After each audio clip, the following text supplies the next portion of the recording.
믿음과 입술의 고백에 대해서 말씀을 나누도록 하겠습니다. 철학자 데카르트는 나는 생각한다, 고로 나는 존재한다고 했습니다. 그런데 우리 크리스찬들이 이런 철학자의 말대로 우리 자신의 신앙을 얘기한다면 나는 믿음을 고백한다, 고로 나는 신앙인으로 존재한다. 믿음의 고백이 없으면 신앙인이 아닙니다. 마음으로만 믿는 것으로는 충분하지 않다.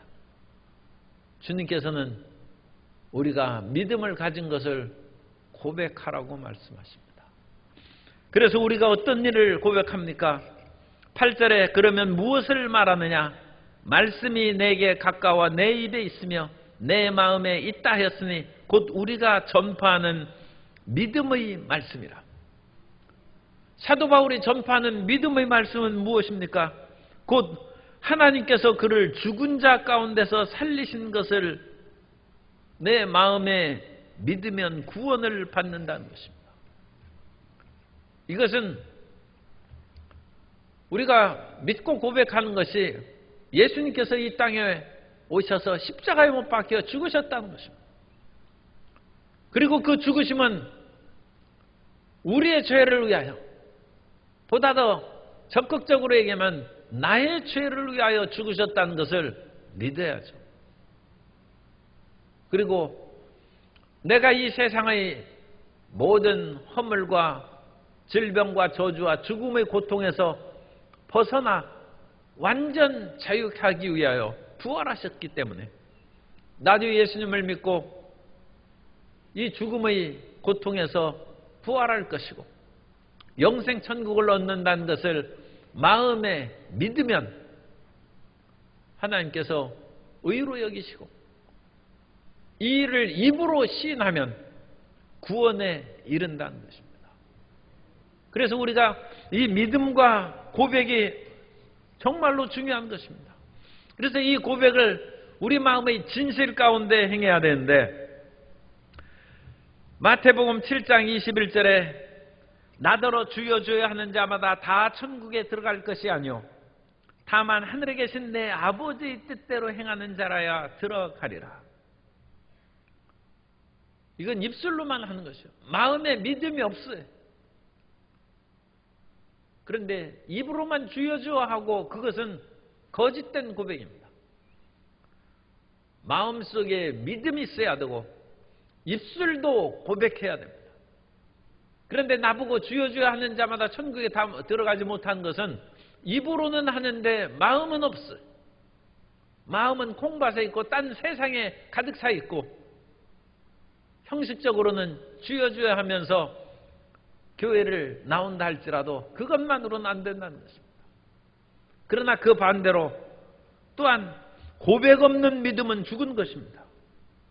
마태복음 10장 32절 이하에 보면 누구든지 사람 앞에서 나를 시인하면 나도 하늘에 계신 내 아버지 앞에서 그를 시인할 것이요 누구든지 사람 앞에서 나를 부인하면 나도 하늘에 계신 내 아버지 앞에서 그를 부인하리라.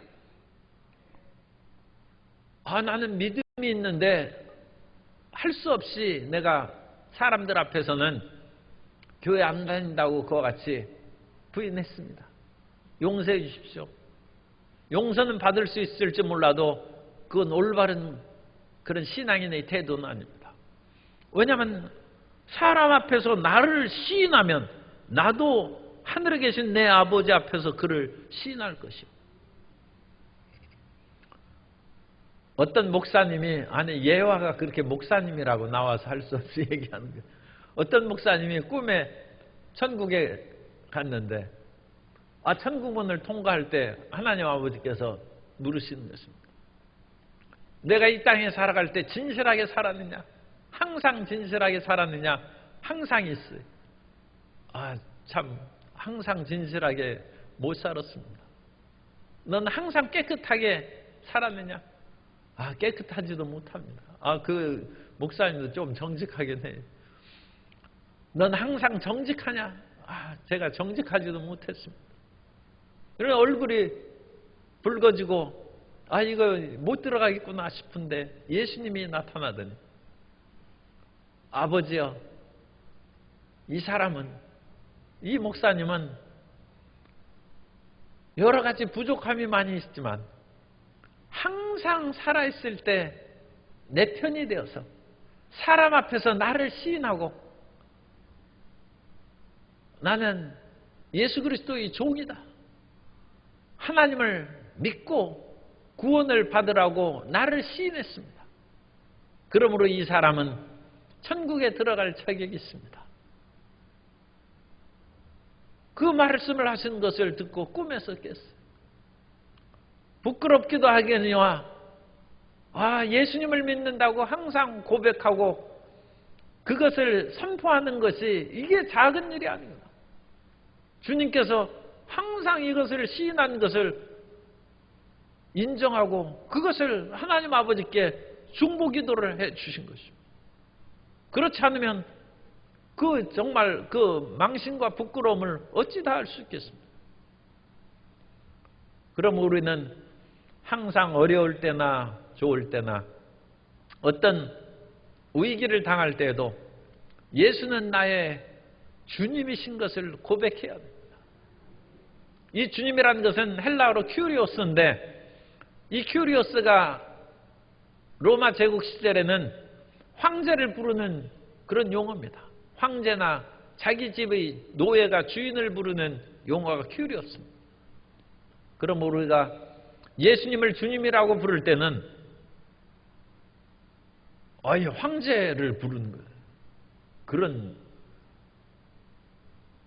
존경과 복종의 마음이 있어야 돼요. 우리나라는 대통령의 그런 그 권한이 막강하기 때문에 대통령 당선인이 지금 여러 장관들이나 그런 사람들을 임명하고 그러는데 그것을 반대하는 사람들은 이 무리한 여러 가지 일을 행한다. 그럼에도 불구하고 이 당선인은 일종의 큐리였습니다. 그거 하는 것을 막을 수가 없어요. 이전 정부에서 이전에도 국회의 그 모든 것을 동의를 받지 않아도 그냥 임명해버리면 그냥 끝이에요. 그게 큐리였습니다. 그게 주님입니다. 주님에 대한 그와 같은 절대적인 신앙과 복종의 마음을 가지고 예수님을 부른다면 우리의 생활 태도가 보다 더 주님의 뜻에 가깝게 될 줄로 믿습니다.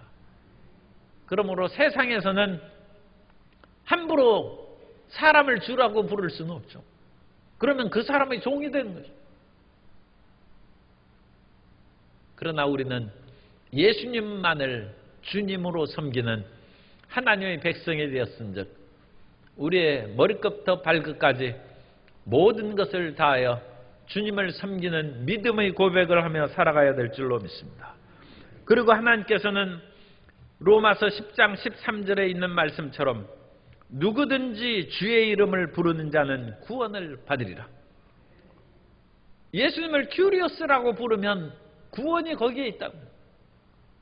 그래서 예수님을 정말로 나의 황제요 나의 모든 것이 되는 분이다 마음으로 믿고 그 예수님을 부르고 사는 사람은 하나님께서 구원하시고 그 사람의 주변에는 하나님께서 보내신 천군 천사들이 항상 옹위하여 엘리사가 도단성에 있을 때 하늘의 천군 천사들이 도단성을 에워싼 아람 군대를 에워싸고 그를 지킨 것처럼 우리를 불말과 불경외로 지키고 하나님의 평강과 생명의 역사로 넘치게 채워주실 줄 믿습니다.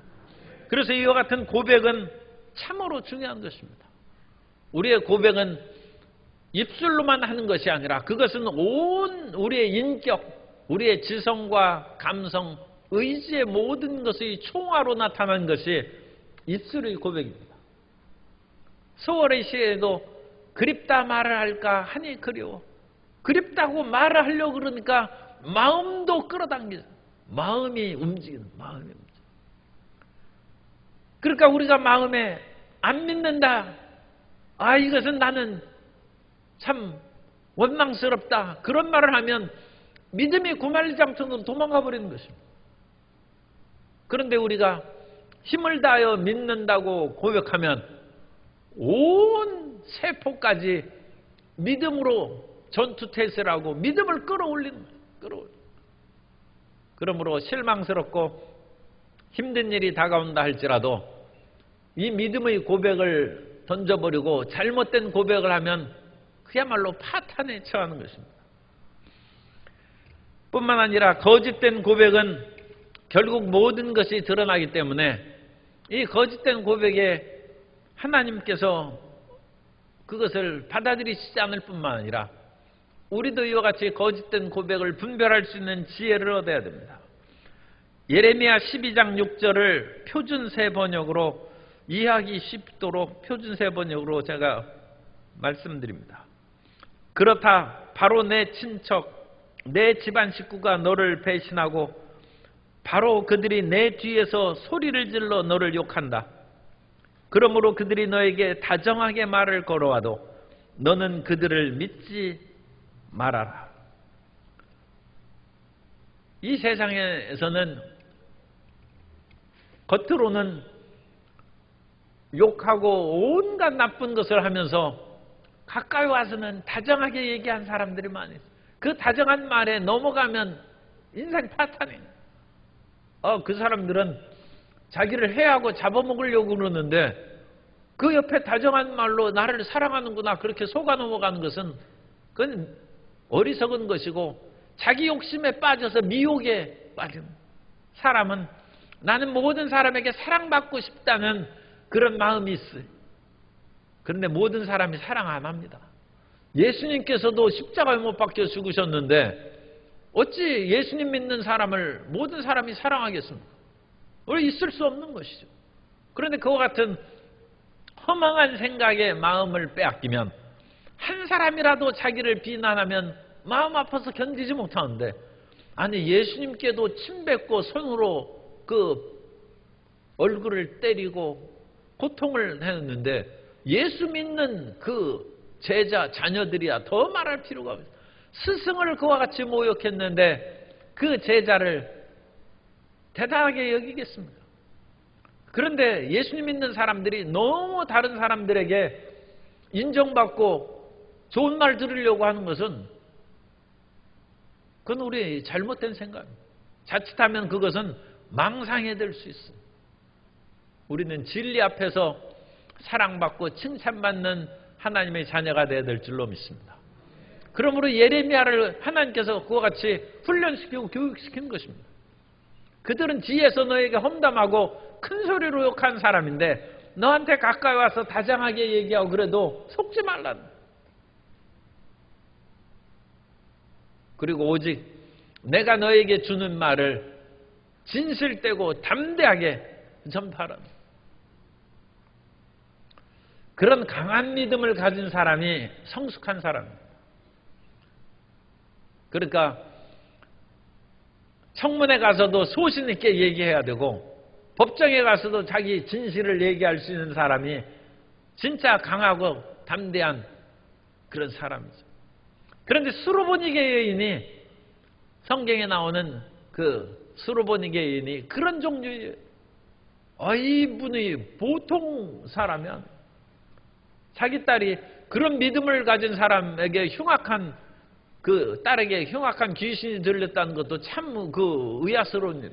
그러나 어쨌든 이 가나안 지역에 살기 때문에 그런 이방 세계에서 그런 귀신이 드나드는 어떤 그런 그 잘못된 삶의 일이 있었겠죠.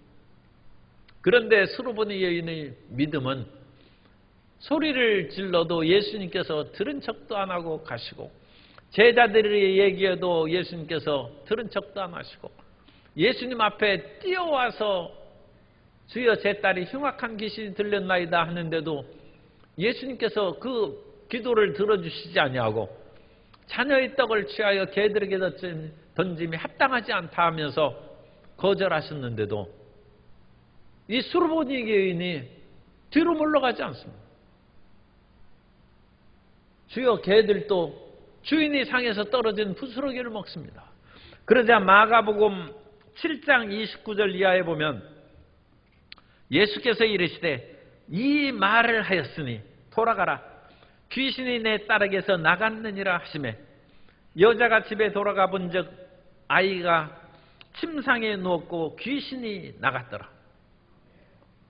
수르보니 교인의 이 고백이 말이 엄청난 그런 힘을 발휘했고 예수님께서 이 고백을 인정하신 것입니다. 이 고백을 하기에 앞서 수르보니 교인이 당한 그 같은 어려움은 지금 몇 번에 걸쳐서 웬만한 사람이라면 연약한 믿음을 가진 사람은 뒤로 물러가기 마련이죠. 그런데 이 여인이 끝까지 나아가서 이 믿음의 고백을 합니다. 우리의 신앙의 성숙의 척도는 고백이 있어요. 고백이. 그러므로 우리는 예수님을 사랑한다는 말을 이 고백을 예사롭게 생각하지 말고 어떤 경우나 어떤 사람 앞에서도 나는 예수님 믿는다고 얘기할 수 있는 그것이 예사로운 일이 아님을 우리가 알아야 됩니다. 그런 것들을 우리 마음에 내가 믿음이 있으니까 이런 어려울 때 이런 말 하지 말아야지 하고 피하는 것이 지혜롭게 생각하는 것은 그건 인간적인 생각이요 인간적인 지혜일 수 있습니다. 하나님께서는 굳건하고 담대한 믿음으로 전진해 나아가기를 원하는 것입니다. 로마서 10장 9절에서 10절 우리가 읽은 말씀입니다만 내가 만일 내 입으로 예수를 주로 시인하며 또 하나님께서 그를 죽은 자 가운데서 살리신 것을 내 마음에 믿으면 구원을 받으리라. 사람이 마음으로 믿어 의에 이르고 입으로 시인하여 구원에 이르느니라. 제가 장례 예배를 드릴 때 가끔 당혹스러울 때가 있습니다. 그것은 믿는 자녀들의 부모님이 돌아가셨는데 신앙이 없는 그런 부모님이 가끔 있어요. 그런데 예수님 안 믿으면 천국 못 간다고 그 말을 할 수가 없으니까 아주 난처한. 그래서 하나님께서 그 선하신 뜻대로 모든 것을 행하셨다. 그렇게 말씀드립니다만 그런 가운데 한 줄기 희망의 빛을 전해주는 그런 소식이 들리는 것은 돌아가시기 며칠 전에 예수님을 믿는다고 신앙 고백 시켰다는 거예요. 그래서 그 자녀가 지금 그 부모님이 정신도 없고 연약하지만 엄마 예수님 믿어. 알았어 믿어. 됐다는 일단 그거라도 예수님을 믿는다고 시인을 했다는 그 말을 들으면 내 마음이 안도가 되는 거예요. 사람이 물론 그것을 좀 더 정확하게 얘기하면 고백을 시켜야죠. 예수님께서 나를 죄를 위하여 십자가에 못 박혀 죽으셔서 내 죄를 씻으시고 지금 정신이 오락가락하는데 예수님이 나를 위하여 죽으셨다는 말이 무슨 말인지 알겠어요. 그래도 일단 그 말을 따라 살라고 시키고 예수님을 구주로 영접합니다. 난 이제 예수님을 믿고 살아갑니다. 그 말을 입으로 시인했다면 그 정도 말해가지고 그 구원이 되겠나 싶어도 그거는 하나님이 하시는 것이고 일단 우리는 성경대로 마음으로 믿어 의에 이르고 입으로 시인하여 구원에 이른다고 했으니까 됐다는 것입니다. 하나님께서 그 성도님을 구원하시고 주의 말씀대로 하늘나라로 인도하심을 믿습니다. 하나님께서 하십니다. 이와 같이 신앙이 없는 사람에게도 고백을 시키는 것이 중요할 뿐만 아니라 우리가 이 세상을 살아가면서 마음이 흔들릴 때 믿음의 고백을 해야 돼요. 마음이 흔들릴 때 이렇게 하느니 차라리 내 그냥 안 믿고 내 맘대로 살겠다. 그건 정말로 큰 탈이 나는 것이고 완전 마귀에게 쇠사슬로 그냥 묶이는 것입니다. 그런 때 믿음의 고백을 우리가 분명히 해야 됩니다. 히브리서 4장 14절에 보면 그러므로 우리에게 큰 대제사장이 계시니 승천하신 이 곧 하나님의 아들 예수시라. 우리가 믿는 도리를 굳게 잡을지어다. 믿는 도리라는 것은 호몰로기아라는 그 헬라를 쓰는데, 호몰로기아라는 것은 고백이라는 뜻입니다. 고백. 그러니까 우리에게 큰 대제사장이 계신데, 이 예수님이 계신데 우리의 고백을 굳게 잡는. 나를 위하여 대제사장은 뭡니까? 우리가 죄 지었는데 죄를 용서하느라고 짐승을 잡아서 피를 흘린 것이 대제사장이고, 우리의 대제사장 예수님은 자기 자신이 피를 흘려서 우리를 구원하시고, 저주에서 우리를 속량하시고, 질병에서 우리를 구원하시고, 우리에게 영생복락을 주시기 위해서 예수님이 대제사장의 사역을 했는데, 예수님은 나의 대제사장이고 예수님께서 이 모든 것을 이루셨은즉 나는 이 삶의 비탄과 저주와 질병과 죽음에서 벗어나 승리할 줄 믿습니다. 호몰로기아, 이 믿음의 고백을 놓지 말라는. 물에 빠진 사람은 끝까지 지푸라기라도 그것을 붙잡은 것을 안 놓죠. 그러니까 웬만큼 사람을 물속에서 구원할 실력이 없으면 물에 뛰어들어서는 안 되는 것은 그 사람이 그 사람 붙잡으면 같이 빠져주는 거예요. 그러니까 수영을 잘해서 그 사람의 등 뒤로 딱 가서 그 사람이 자기를 못 붙잡게 해가지고 물 밖으로 이제 끌어내야 그 사람이 사는 것이죠. 자기가 지금 물에 빠져 죽을 지경이 되면 아니 붙잡은 것을 절대 안 놓는, 절대 안 놓는. 우리가 그래야 됩니다. 우리가 물에 빠져서 지금 죽을 지경이 됐는데 믿음 놔버리면 그건 이제 더 이상 솟아날 길이 없어요. 그러니까 좀 극단적으로 표현해서 죽더라도 믿음을 붙잡고 죽는 것이 그게 사는 길입니다. 죽더라도 나는 믿음을 붙잡고 죽는다. 살아도 감사한 것이고 믿고 죽으면 그게 좋지, 안 믿고 죽어서 그건 무슨 유익이 있겠어요. 그죠? 이제까지 믿어왔는데 마지막에 힘들고 어렵다고 해서 안 믿고 죽으면 그 얼마나 그 거짓되고 허망한 것 같은 것입니까? 죽더라도 믿고 죽어야죠. 호몰로기아, 믿음의 도리를 굳게 붙잡아라. 그리고 구원하심은 우리를 위하여 이 땅에 오셔서 십자가에서 피를 흘리신 예수님께서 끝까지 책임을 지실 것인즉 너희 안에서 착한 일을 시작하신 이가 다시 오실 때까지 우리를 지키시고 인도하여 주신, 우리의 끝날까지 우리를 보장하신다는 것입니다.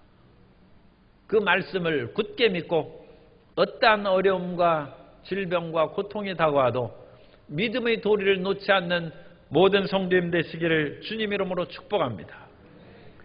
그래서 우리는 4차원의 영성의 이 말을 잘해야 돼요. 그래서 우리는 예수님을 믿을 때 물론 여러 가지 말씀을 마음으로도 믿고 행동도 잘하고 진실하고 선한 것 같은 생활을 해야 됩니다만, 그 가운데 제일 드러나는 그것은 말입니다. 혀가 작은 불이 온 것을 사르는 것처럼 입술의 말이 우리의 온 몸을 불살라 버릴 수 있어요. 그러므로 우리는 말을 올바르게 하고 진실된 말을 하는 하나님의 자녀가 되어야 될 줄로 믿습니다. 그래서 이 말의 영성을 우리가 중요해야 합니다. 잠언서 18장 20절 이하에 보면 사람은 입에서 나오는 열매로 말미암아 배부르게 되나니 곧 그의 입술에서 나는 것으로 말미암아 만족하게 되느니라.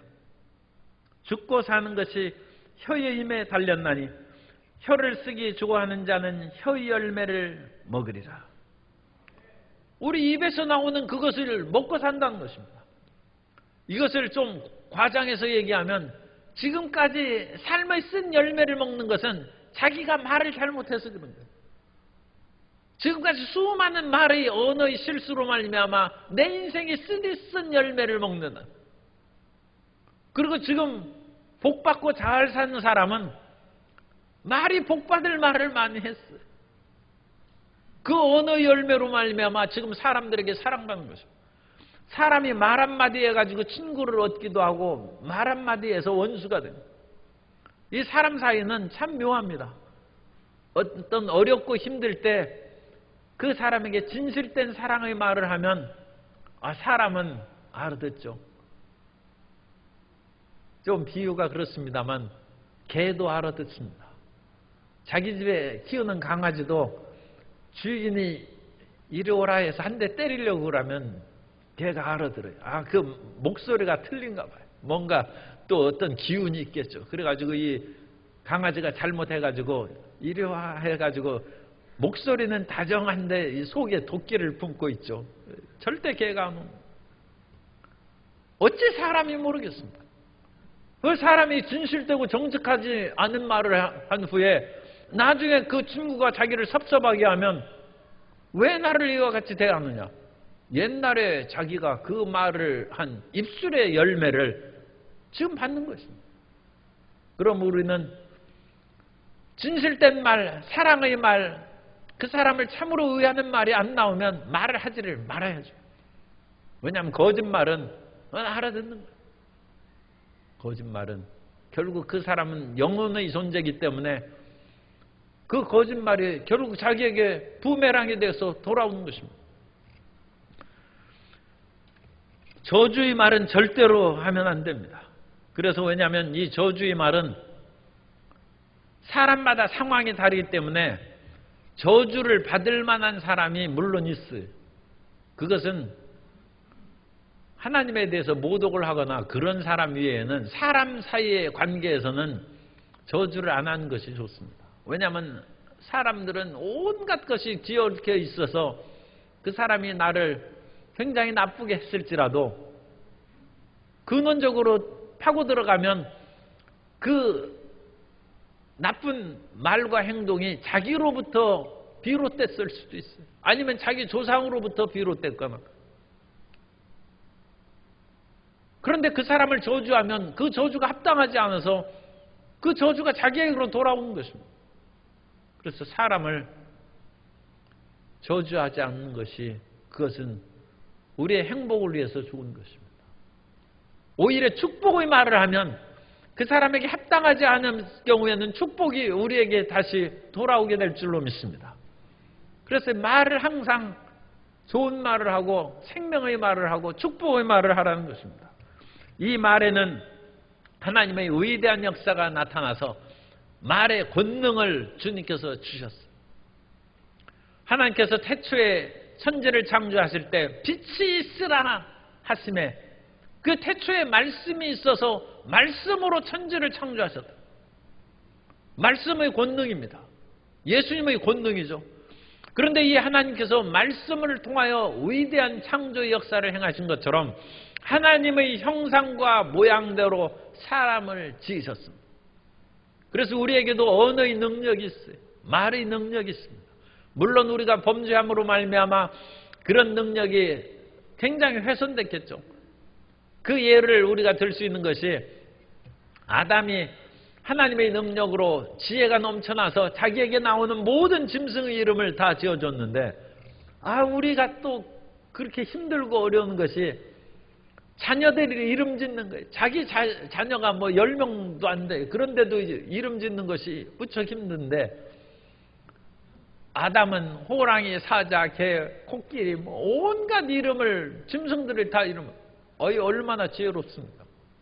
그런데 오늘날은 그 지혜가 오히려 우리의 하나님의 형상이 쇠퇴해서 이름 짓는 것이 어려워졌어요. 그런 것처럼 말의 위대한 창조적 능력도 많이 훼손되긴 했지만 그렇다고 해서 없어진 것은 아닙니다. 사람이 하나님의 형상이 훼손되고 이 훼손된 형상의 가장 중요한 부분인 구원에 이르기에는 절대 불가능하다. 그것이 전적 타락입니다. 우리의 영혼이 없어진 것도 아니고 우리의 모든 형상이 다 사라진 것도 아닌데 우리의 실력으로는 천국 가는 것은 절대 불가능하다. 그것이 전적 타락입니다.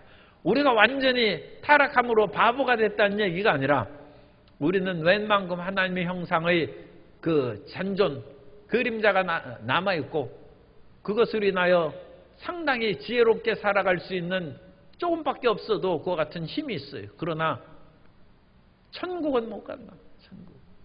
천국은 오직 그리스도의 공로를 힘입어서, 예수 그리스도의 십자가의 공로를 힘입어서 오직 천국에 갈 수 있습니다.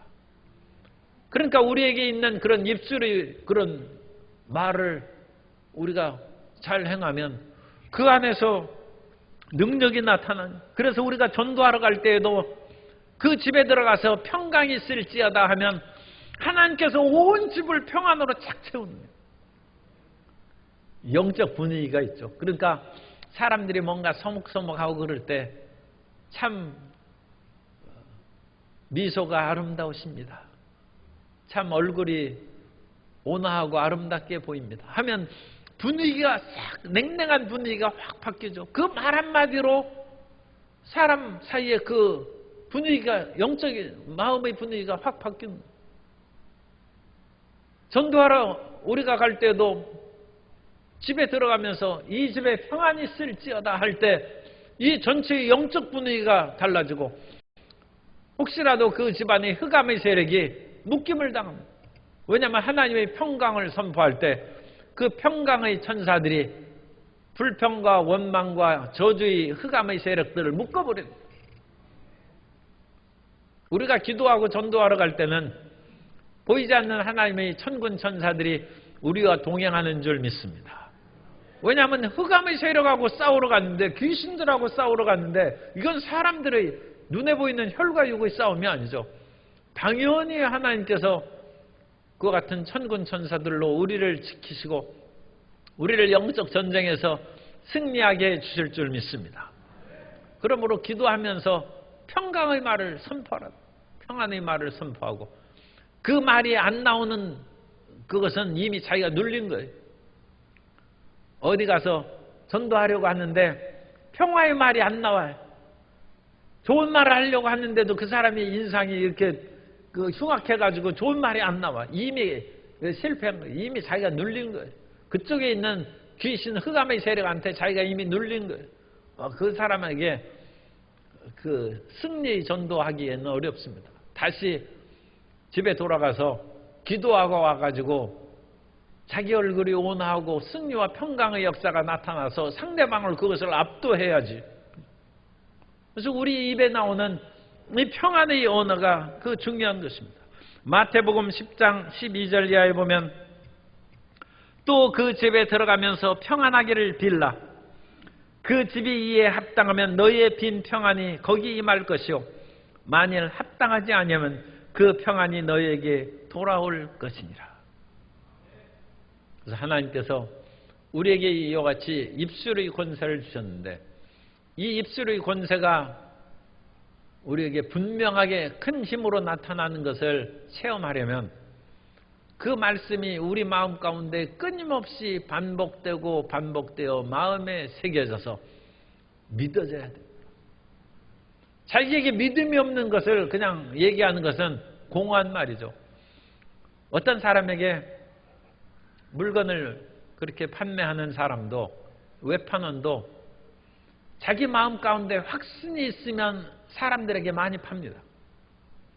그런데 그 마음에 확신이 없는 사람은 거짓말로 그 사람을 잠시 몇 사람은 속일지 몰라도 수많은 사람을 그와 같이 속일 수는 없어요. 그런데 진짜 마음에 확신이 있으면 다른 사람이 그것을 설득을 마음에 받아들인 것입니다. 어떤 분이 비누를 사러 갔는데 비누가 값이 다 달라요. 그런데 비누가 뭐 옛날 그야말로 양잿물로 만든 그 비누 그런 것이 아닌 한에 있어서 오늘날 비누들은 다 향기롭고 다 좋죠. 그런데 그 비누 파는 사람이 그 얘기를 하더라고요. 이 비누는 얼굴에 난 그 쥐젖 같은 이 조그만 거 그거 싹 없어집니다. 그러니까 귀가 번쩍 떠요. 아, 그래요. 그럼 이 비누가 얼마입니까? 다른 비누는 5,000원인데 이건 10,000원인데. 아니, 그 10,000원이라도 그 얼굴 가면 얼굴이 그 오돌도돌한 것이 싹 없어지고 얼굴이 팽팽해진다면 내가 써봤다.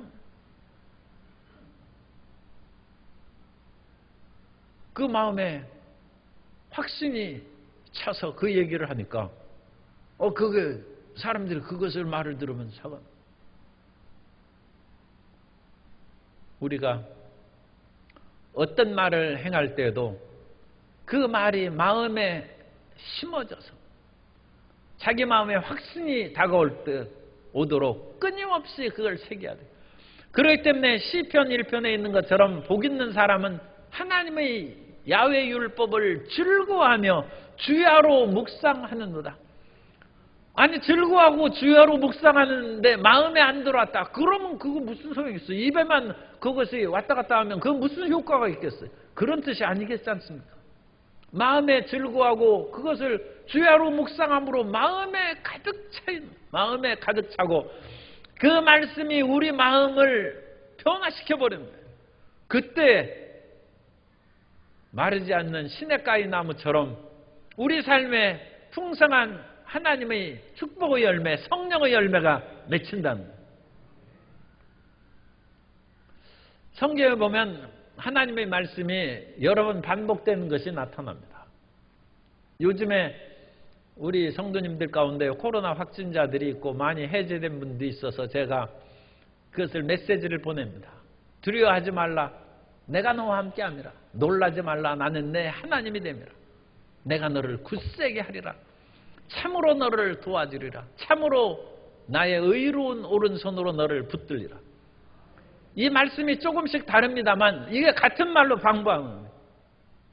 하나님은 내가 너와 함께한다. 너와 함께한다. 마음을 두려워하지 말고 굳세게 하라는, 굳세게 하라는. 내가 너를 오른팔로 붙잡고 그 붙잡은 건 도와준다는 것이죠. 이거 같은 말의 반복입니다.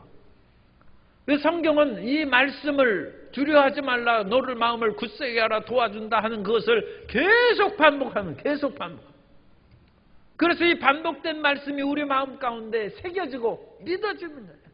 그럼 능력이 나타나서 두려움이 도망가 버리는 거예요. 하나님의 말씀이 우리 마음 가운데 그와 같이 들어와서 마음에 확신이 다가오면 그때 그 말씀을 선포할 때 하나님의 기적이 일어나고 능력의 역사가 나타나는 줄 믿습니다. 그래서 끊임없이 그것을 마음에 새기고 반복해야 돼요. 웬만한 그 강아지는 앉아서 그러면 그 알아듣습니다. 그런데 사람이 앉아서 해도 그걸 못 알아듣는 강아지들이 있어요. 그것은 강아지가 또 종류가 있어요. 약간 멍청한 그런 강아지도 물론 있을 수 있어요. 그렇지만 그것은 강아지가 멍청하기보다는 사람이 너무 헷갈리는 말을 해서 그래요. 이리로 앉아. 너는 참 이쁘니까 앉아. 뭐 온갖 말을 사탕 줄게 앉아. 뭐 그런 식으로 하니까 그냥 앉아서 그것만 하면 단순한 그 말의 반복은 그건 알아듣는답니다. 이건 개 심리학자가 한 얘기예요. 그건 알아듣는데 이것저것 사설을 붙여가지고 앉아 하면 앉아라는 말은 못 들고 처음에 뭐라고 하는지 이게 무슨 영어인가 이게. 그래가지고 개가 못 알아듣는답니다. 그러니까 혹시라도 집에 그 애완견이 있어서 말을 잘 안 듣는 그 강아지가 있으면 이제는 말을 아주 단순하게 하세요. 일어서 앉아. 저리가 와. 그렇게 단순하게 해야지 과자 줄게 이리 와. 그럼 못 알아듣는 거예요. 우리는 그 사람은 과자 줄게 이리 와 하면 그 말을 과자 때문에 알아듣고 이리 오는데 강아지는 과자 줄게 이리 와 하니까 이게 무슨 말인가. 그냥 이리 와만 하면 알아듣는데 못 알아듣는 거예요. 단순 명료한 말을 사용하라. 그것이 이제 개심리학자가 하는 그런 얘기예요. 그걸 실질적으로 아마 효과가 있을지 몰라요. 그런데 그것을 처음에는 못 알아들어도 이리와 앉아, 이리와 앉아. 그것을 반복하면 5번, 10번 하면 아, 이게 주인이 이것을 원하는구나. 그래서 이리하면 그걸 딱 하는 말을 알아듣는 거죠.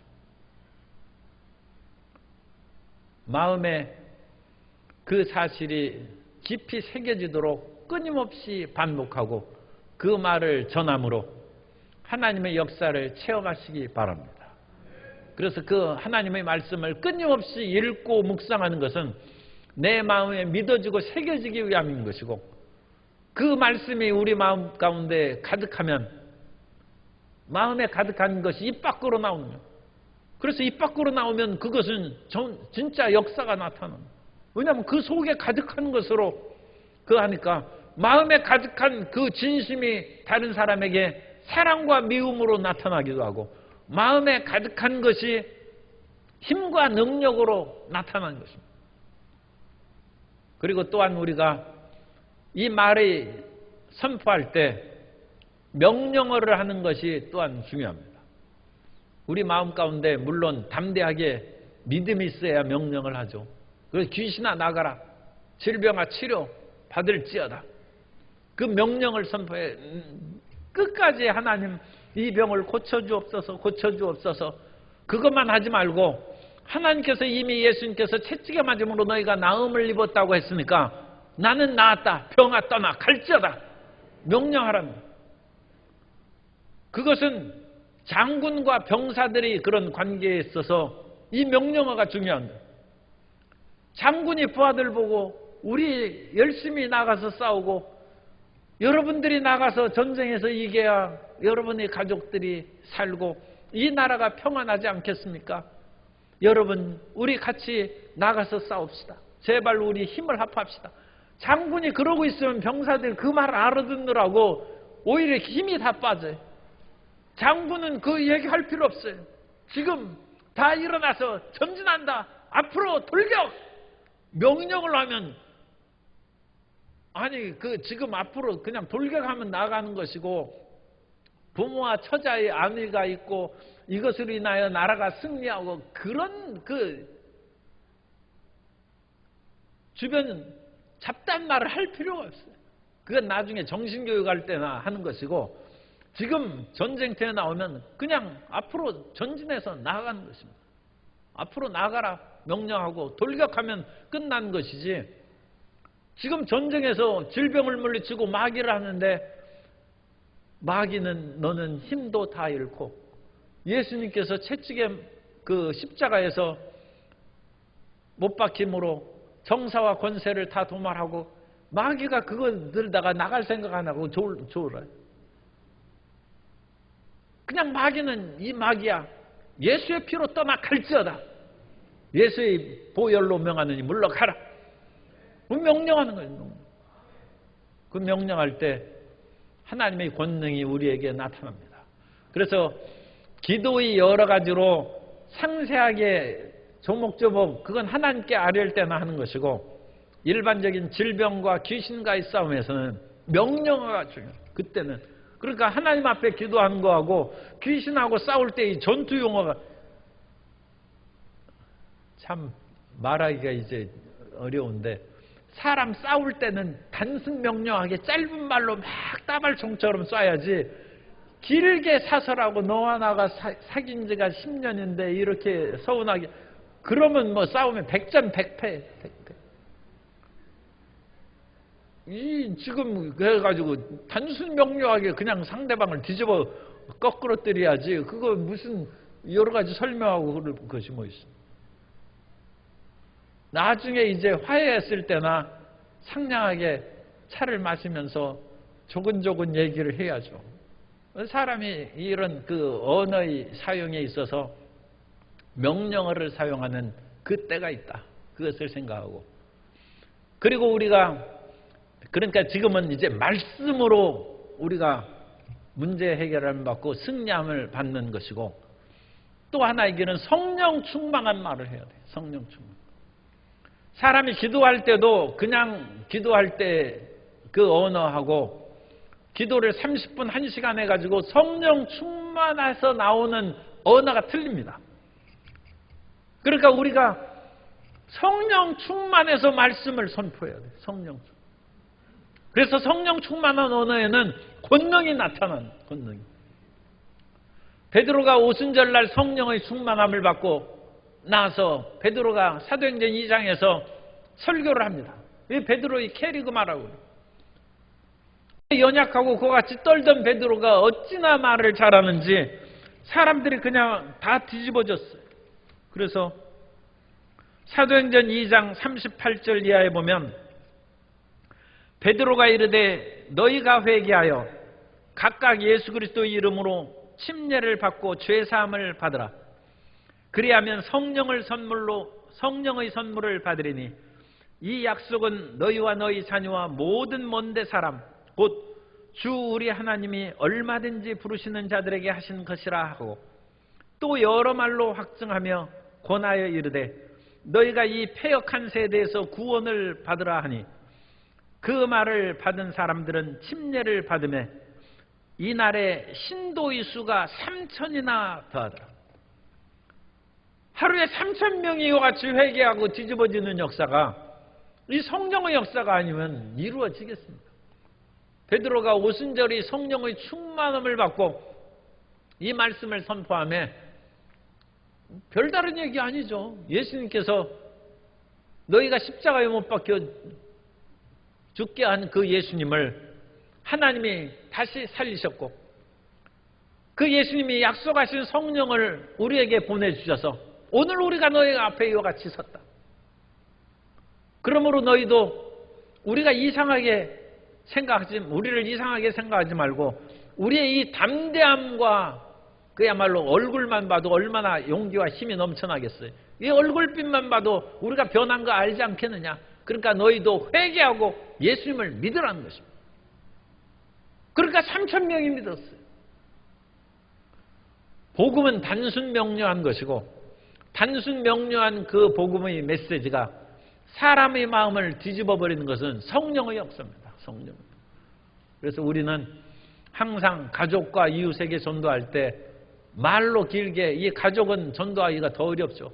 그러니까 말로 설득하는 것보다는 성령께서 역사하셔서 그 마음을 변화시켜서 우리는 예수님께서 십자가에 못 박혀 죽은 이 고난주간을 항상 기념하면서 그 은혜가 우리의 가장 가까운 사람들에게 임하기를 기도하고 체험하는 놀라운 역사가 나타나야 될 줄로 믿습니다. 그래서 그 전도의 열매 중에 중요한 전도의 열매죠. 자기의 가족과 친척을 돌보고 더 나아가서 땅끝까지 복음을 전파하는 놀라운 역사가 일어나야 될 줄로 믿습니다. 베드로가 성령의 충만함을 받으니까 이전엔 성전 미문에 날 때부터 걷지 못한 사람이 있었어요. 베드로가 그 사람 처음 봤겠습니까? 그렇지 않겠죠. 그 사람은 수십 번은 봤을 거예요. 그런데 베드로가 그냥 지나쳤어요. 그런데 베드로가 성령의 충만함을 받았을 때는 그냥 지나가다가 그 사람이 베드로와 눈이 마주쳐서 돈 좀 달라고 하는 것을 보고 베드로가 돈이 없으니까 은과 금은 내게 없거니와 내게 있는 것으로 내게 주노니 곧 나사렛 예수 이름으로 일어나 걸으라는 거죠. 말을 선포하는 거예요. 말을. 그래서 그 손을 잡아 일으키니까 옛날에 우리 어떤 선배 목사님도 사람 안 보는 데서 걷지 못한 사람이 손을 잡아가지고 일어나니까 딸랑 들으려 올립니다. 그래가지고 못 들으도록 발을 거기 누르고 그걸 잡아당기니까 발이 펴져야 말이에요. 사람 죽는다 소리쳐가지고 빨리 도망쳤다는 거예요.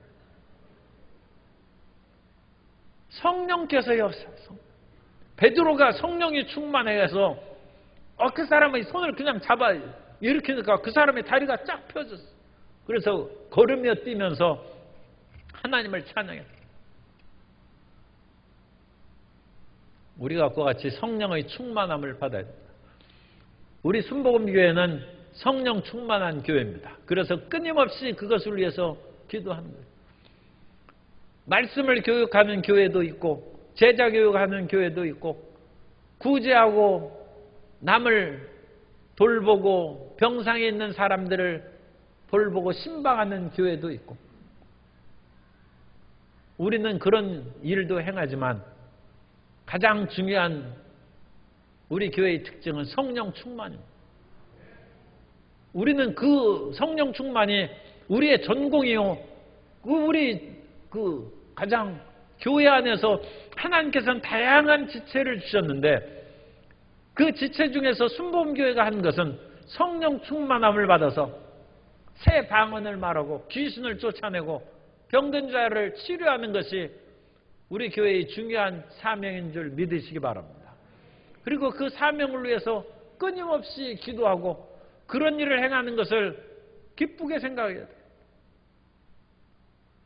오늘날 현대 사람들을 병 낫게 하려고 자꾸 그 기도하는 것을 사람들이 손가락질하고 요즘에도 여전히 그것을 부끄럽게 생각하는 사람들이 가끔 있어요. 아니 우리 순복음교회 안에서. 그러나 우리는 그 일로 위해서 하나님의 한 지체의 부분으로 다른 교회는 병을 못 고치더라도 우리 교회에서는 병을 고쳐야 됩니다. 그래야 하나님께서 우리 교회의 지체로서의 그 역할에 충성하기 때문에 우리 교회를 축복해 주실 줄 믿습니다. 그 사명을 제대로 해야죠. 다른 치과 가서는 배 아픈 것을 못 고칠지라도 내과에서는 배 아픈 걸 고쳐야죠. 그런 것처럼 순복음교회는 순복음교회 해야 될 일을 행할 때 하나님의 나라가 확장되고 그것으로 말미암아 하나님께서 온 교회의 조화와 화목의 역사를 이루게 될 줄로 믿습니다. 이것은 베드로에게만 있는 것도 아니고 바울에게도 일어났어요. 바울이 루스드라에 있어서 하나님의 말씀을 증거하며 그 사람도 걷지 못한 사람이 있는데 사도 바울의 설교를 어찌나 열심히 듣는지 바울이 감동돼서 그 사람하고 눈을 탁 마주쳤는데 그 눈빛을 보면 아는 것이죠. 아, 이 사람에게 믿음이 있어요. 그래서 바울이 큰 소리로 외쳤어요. 사도행전 14장 9절 이하에 보면 바울이 말하는 것을 듣거늘 바울이 주목하여 구원받을 만한 믿음이 그에게 있는 것을 보고 큰 소리로 이르되 내 발로 바로 일어서라 하니 그 사람이 일어나 걷는지라. 여기서는 바울이 뭐 손을 잡아당기지도 않았어요. 그냥 큰 소리로 외쳤어요. 내 발로 일어서라 하니까 그 사람이 벌떡 일어나. 성령께서 역사하십니다. 우리는 말을 통하여 하나님의 구원이 이른다는 것을 우리는 기억해야 되고 입술의 열매로 우리가 먹고 산다는 것을 기억해야 됩니다.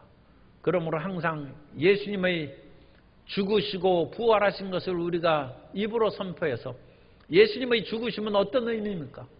예수님께서 나의 죄를 위하여 죽으셨다는 것입니다. 그러므로 입술로 선포해야 됩니다. 아, 내가 팔자도 기구하지. 내가 무슨 죄가 많아서. 그거 벌써 틀린 거예요.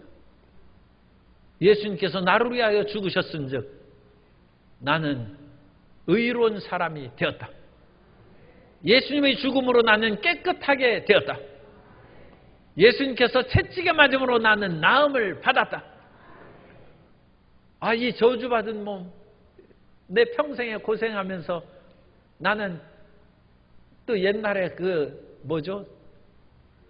사주팔자가 아니고 매년 정초에 하는 것이 정초에 뭐 그거 뭐 보는 거 뭐 있잖아요. 그런 거 해가 보니까 너는 고생 타고났다. 그런 식으로 딱. 아, 예수님께서 나 대신 저주를 받았다. 그래서 나는 축복의 사람이 되었다. 그걸 선언하는. 그걸 선언해야지. 그런 쓸데없는 뭐 그거 본 거 가지고 그 마음에 기억해 가지고 자기 신세 한탄하고 그러면 안 되죠. 그리고 나는 예수 안에 승리자라는 것을 선포하고 입술의 믿음의 고백을 통하여 승리하는 성도 여러분 되시기를 바랍니다. 따라서 하세요. 나는 믿음의 고백을 합니다. 고로 나는 신앙인입니다. 믿음의 고백을 하는 신앙인으로 존재하시는 우리 모두가 되어야 될 줄로 믿습니다.